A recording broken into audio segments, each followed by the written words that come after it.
L'affaire liée à la délivrance des passeports de service qui ont conduit plusieurs Togolais à obtenir le visa américain pour s'installer aux USA est plus grave qu'on ne l'imagine. Le travel ban n'a pas encore fini de révéler tous ses secrets. Photo, Christian Trimua et Alain Couetté à Fachao, début juin 2025, l'administration de Donald Trump plaçait le Togo, à la surprise générale, sur la liste des pays frappés par des restrictions dans la délivrance des visas, aux côtés du Burundi, de Laos, de la Sierra Leone, du Turkménistan et du Venezuela.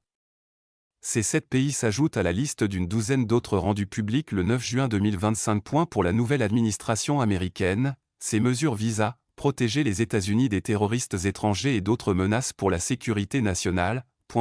06 mois plus tard, le Togo se retrouve de nouveau sur la liste des 19 pays désormais frappés de suspension de toutes les demandes de visa.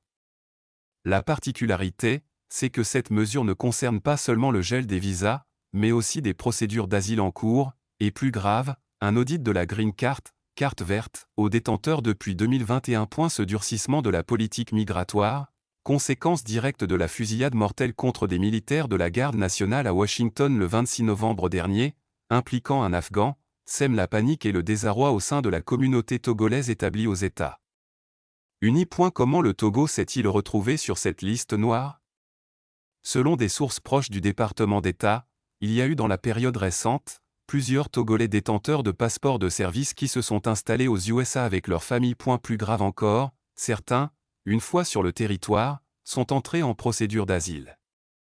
Ainsi, des ministres en fonction, des députés, cadres de l'administration et bien d'autres, se sont engouffrés dans cette brèche pour installer leurs familles et proches aux USA. Selon toujours les mêmes sources proches du département d'État, les autorités togolaises ont fait un lobbying courant mois d'août pour la levée de la suspension, mais sans succès. Du côté de Washington, on attend des autorités togolaises une pleine et entière coopération pour le démantèlement de ce réseau avec des sanctions. Le sujet constitue un embarras total pour Lomé, qui n'a fait jusqu'ici aucune déclaration officielle, même si elle reconnaît en privé les faits impliquant certains responsables du secrétariat général de la primature d'alors, avec des complicités au service des passeports, et des ramifications dans certains services de l'administration.